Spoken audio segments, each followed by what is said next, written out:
L'espace de 7 jours après notre meeting tenu le 24 octobre 2020. C'est à cause de notre constat suivant lesquels beaucoup parmi vous sont emportés par le doute et l'inquiétude plane autour de vous, sans pour autant savoir que ceci est une stratégie montée par vos ennemis. 20 ans aujourd'hui, ces gens ne veulent pas quitter le pouvoir. Il est clair que dans son discours du 23 octobre 2020, Félix Tshilombo, en tant que président de la République, a déboulonné toutes les institutions en place.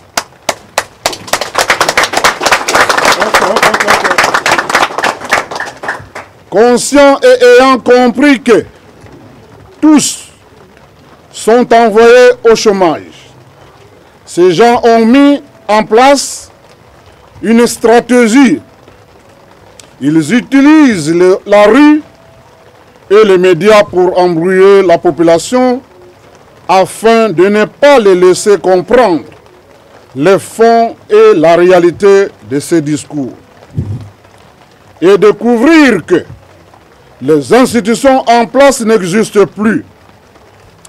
Ce qui nous amène à vous rencontrer de nouveau pour vous éclairer davantage et recadrer certains propos qui font que des zones d'ombre planent dans vos esprits et risquent de fâcher, que voire mettre en cause cette décision.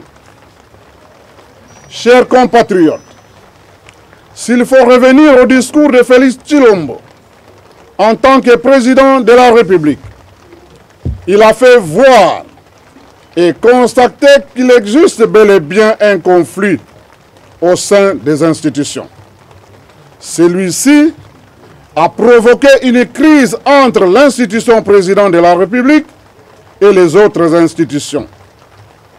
Dans ce conflit, Félix Tshilombo, dans ses prérogatives de chef de l'État, a compris qu'il a du mal à prendre des décisions ou nommer des personnalités dans l'exercice de ses fonctions. Souvent, non seulement il est empêché et bloqué, mais plus grave, il subit l'humiliation à répétition de son partenaire au pouvoir, le FCC. D'où il était important de prendre une décision courageuse pour mettre fin à cette coalition FCC-Cash. Et l'accord secret entre lui et Joseph Kabila n'existe plus. De plus, la mise en cause de la coalition FCC-Cash entraîne aussi la mort subite de l'accord de circonstances signé avec Vital Kamerhe qui constituait les Cash. Aujourd'hui, Félix Tshilombo est un homme libre et n'appartient à aucune coalition ni plateforme. Sachons-le, les FCC et Joseph Kabila sont au contrôle de l'armée et ont mis en place leur combat pour contrôler également la CENI et la Cour constitutionnelle en vue de revenir au pouvoir. En effet, pour eux, le contrôle de ces deux institutions, c'est la vie ou la mort. Chers compatriotes, étant président de la République, dans son discours à la nation, Félix Tshilombo ne pouvait pas prendre une décision tablée sur l'article 148 de la Constitution, comme tout le monde l'y attendait, pour dissoudre l'Assemblée nationale qui devrait entraîner la chute du gouvernement. Pareille décision devrait se limiter au conflit du gouvernement et l'Assemblée nationale, alors que tous deux sont de la même famille politique, le FCC avec comme autorité morale Joseph Kabila, et ne sont pas en conflit. Si Félix Tshilombo avait pris une telle décision de dissoudre l'Assemblée nationale, il serait accusé de violation intentionnelle de la Constitution et ferait l'objet de l'accusation de haute trahison selon l'article 165 de la Constitution. En outre, avec une telle décision, les institutions qui devraient tomber ne seraient que le gouvernement et l'Assemblée nationale. Et pourtant, aujourd'hui le conflit est aigu et toutes les institutions sont affectées. Aller dans ce sens, cette décision devrait servir de béquille à Tambwe Mwamba, président du Sénat, qui rêve d'assumer l'intérim de président de la République en cas de vacances du président de la République actuelle, afin d'organiser les élections anticipées pour le retour de Joseph Kabila, qui rêve de revenir au pouvoir. Chers compatriotes, vous êtes tous témoins dans nos déclarations politiques à maintes reprises. Vous avez suivi nos prises de position. Nous avons indiqué et fait voir à Félix Tshilombo la voie à suivre. Comment il pouvait se débarrasser de FCC et de Joseph Kabila par l'application de l'article 69 de la Constitution, qui est mieux placé pour couler le bateau de FCC et déboulonner toutes les institutions en place, ainsi que cette majorité mécanique. Certes, bien qu'en retard, nous nous sommes réjouis de cette décision courageuse et notre mission vient de s'accomplir. Nous lui avons fait voir que l'article 69 de la Constitution lui donne le droit, en tant que garant de la nation, de prendre une décision de démettre les institutions en place. Et le dernier alinéa du même article prévoit au président de la République le respect des traités et accords internationaux. C'est ici que sont nés l'accord cadre d'Addis Abeba et la résolution 2098 du Conseil de sécurité des Nations Unies, qui font bel et bien partie du dit traité et accord. Ce sont ces deux instruments qui vont nous conduire au dialogue politique. En somme, Félix Tshisekedi était clair dans son discours. Aujourd'hui, les institutions en place, dont notamment l'Assemblée nationale, le Sénat, le gouvernement, le cours et tribunaux, ainsi que les institutions citoyennes, particulièrement la CENI, n'existent plus et sont d'office dissoutes sans bruit ni tam-tam.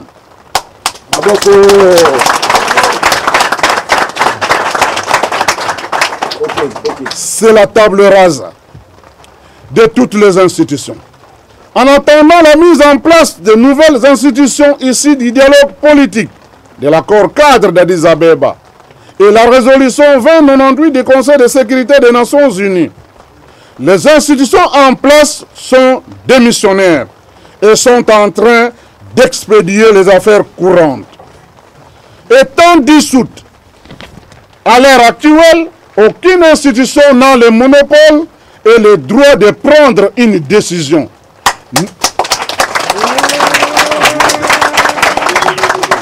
Ni voter une loi au Parlement, ni engager l'État au nom du peuple congolais. Toutes doivent se préparer pour la remise aux reprises dans les tout prochains jours. L'acte de décès politique du FCC et de Joseph Kabila est signé.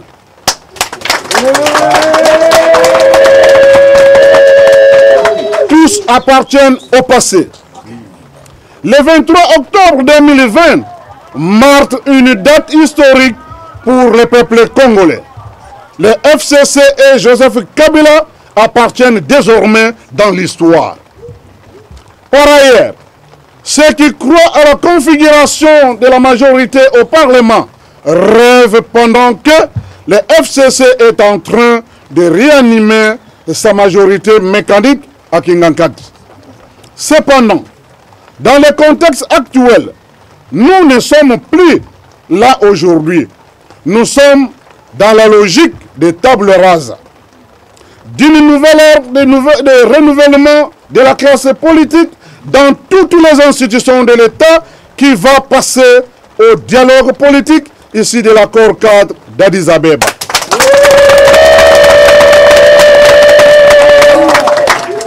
Chers compatriotes, nous avons suivi avec intérêt Félix Tshisekedi dans son discours du 23 octobre 2020, annonçant des consultations avec la classe politique, les forces vives et les partis représentatifs. Nous ne sommes pas contre cette initiative qui est échange de points de vue.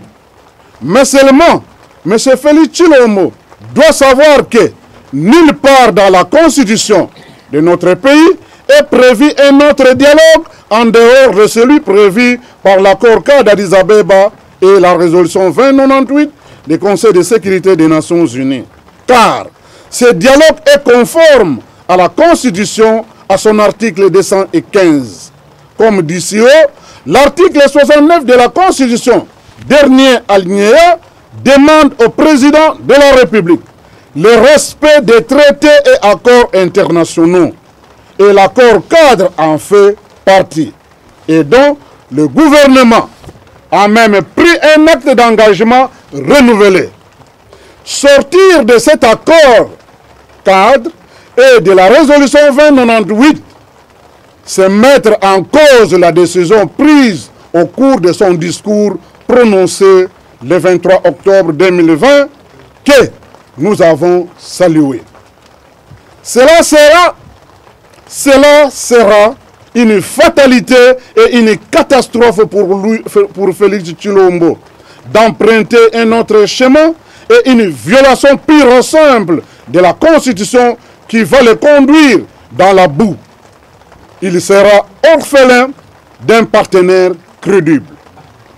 Ainsi, l'acte d'engagement renouvelé de l'accord cadre constitue l'ordre du jour au terme de référence du dialogue politique, à savoir 1. Continuer à approfondir la réforme des secteurs de sécurité, en particulier l'armée et la police. 2. Consolider l'autorité de l'État, en particulier à l'est de la République démocratique du Congo, y compris en empêchant les groupes armés de déstabiliser le pays voisin. 3. Effectuer des progrès en ce qui concerne la décentralisation. 4. Promouvoir le développement économique, y compris au sujet de l'expansion des infrastructures et de la fourniture des services sociaux de base. 5. Promouvoir la réforme structurelle des institutions de l'État, y compris la réforme des finances. 6. Promouvoir les objectifs de réconciliation nationale et de tolérance et de la démocratisation. Puis, la résolution 2098 du Conseil de sécurité des Nations Unies, prise le 28 mars 2013, est ainsi libellée. Les points 2, 3, 4, 5 et 14b prévoient le dialogue politique global et inclusif de toutes les parties prenantes au conflit envoie directement 1.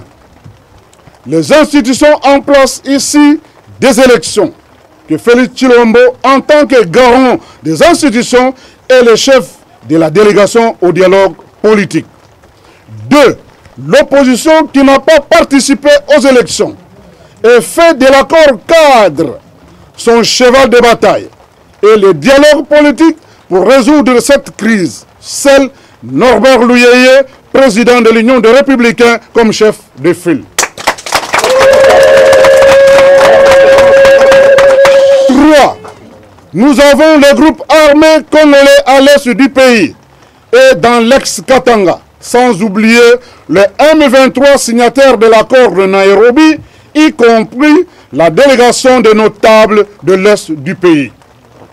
Notez bien, l'accord cadre ne fait pas allusion à la société civile qui n'est pas naître inféodée dans la classe politique. En conclusion, la crise est politique et sécuritaire. Ce sont donc les acteurs politiques et les groupes rebelles, parties prenantes au conflit, qui ont le droit de la résoudre. Le président de la République, qui fait partie au conflit, ne peut pas jouer le rôle de bons offices et concilier les parties au conflit. En effet, l'accord cadre et la résolution 2098.4, 5 et 14b prévoient et demandent aux représentants spéciaux et l'envoyé spécial du secrétaire général des Nations Unies de s'acquitter au moyen de leurs bons offices. Cela signifie que ce sont eux qui vont jouer le rôle de consultation avec toutes les parties prenantes au conflit. L'accord cadre étant traité international, seul le secrétaire général des Nations Unies a le pouvoir de désigner un médiateur pour conduire la classe politique partie prenante au conflit, au dialogue. À cette occasion, j'invite le secrétaire général des Nations Unies à désigner un médiateur dans l'immédiat et sans condition. Et ce dialogue doit se tenir dans la ville-province de Kinshasa et non ailleurs. Des anciens présidents de la République botswanais ou ghanéens, des États en Afrique dont l'expérience de la démocratie est éprouvée, nous semblent bien placés pour jouer le rôle de médiateur au dialogue politique ici de l'accord cadre d'Addis Abeba. J'en appelle aussi à la population, car le moment tant attendu est venu. L'heure de vrai changement a sonné. J'invite la population à quitter la distraction et à se mobiliser comme un seul homme pour soutenir le discours de Félix Tshisekedi Tshilombo afin de barrer la route aux ennemis du peuple, dont le FCC qui prépare un coup en vue de revenir au pouvoir. Bref, le FCC et Joseph Kabila appartiennent désormais au passé. Je dis et je vous remercie. Quelque part, Bayalamuka Balobi Bakokendete. Mais d'abord, Awa, pour répondre pour la FCC.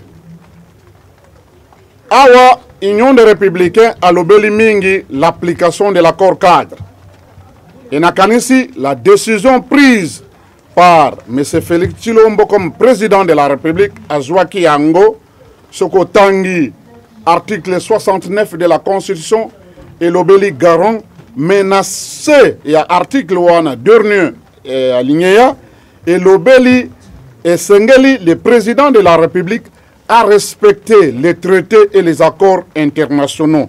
La déclaration, cela veut dire c'est l'accord cadre et outil na traité wana.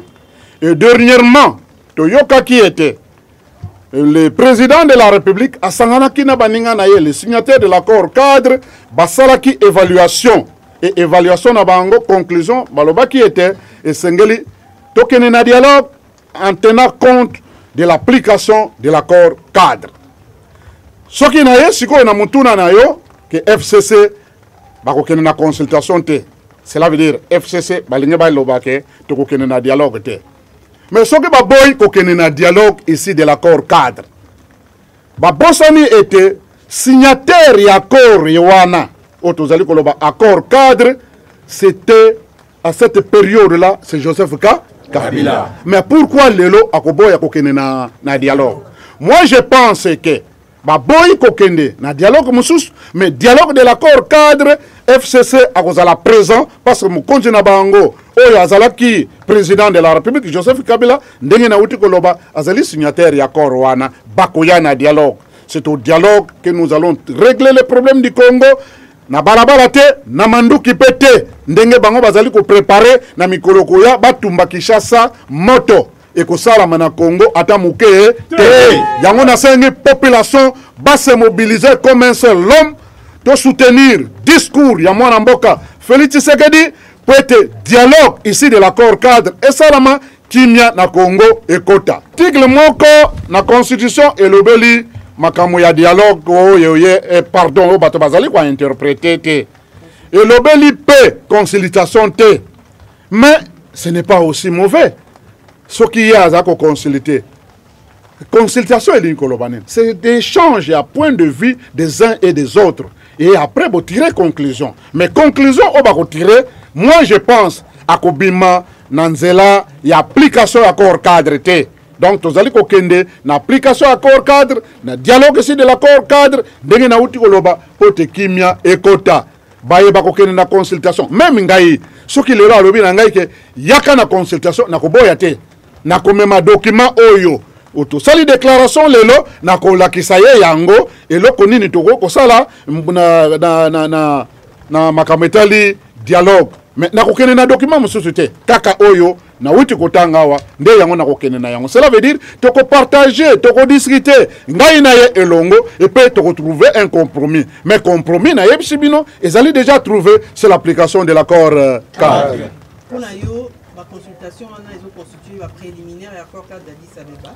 Non, tu peux si que après ça d'abord la priorité na baoyo et accord cadre. Ndenge ya lobaki a consulter les forces vives de la nation, les partis politiques ils allaient représentatifs, ils allaient m'abêter à koyoka bango, mais il va se focaliser. Intention na se focaliser na oyo tozali koloba les documents clés de base. Où il y a joué décision, on peut dissoudre les institutions en place. Cela veut dire document où il peut s'acquérir puissance, c'est l'accord cadre d'Addis Abeba. Ce cas les cas qui n'enzela et wanate, l'accord cadre d'Addis Abeba te, à coca qui peut dissoudre l'institution te. Donc l'article 69 et pesa qui enzela na mon oyebalobi garant de la nation et na ces traités internationaux et c'est le président a respecté yango. Donc sur base de cet article, sur base de l'accord cadre, il y a azwa qui meko ya ko dissoudre toutes les institutions en place. Ce qui a tablé sur cet article était azwa article mususu d'ailleurs ezali pété alingi kaleka na violation de la constitution.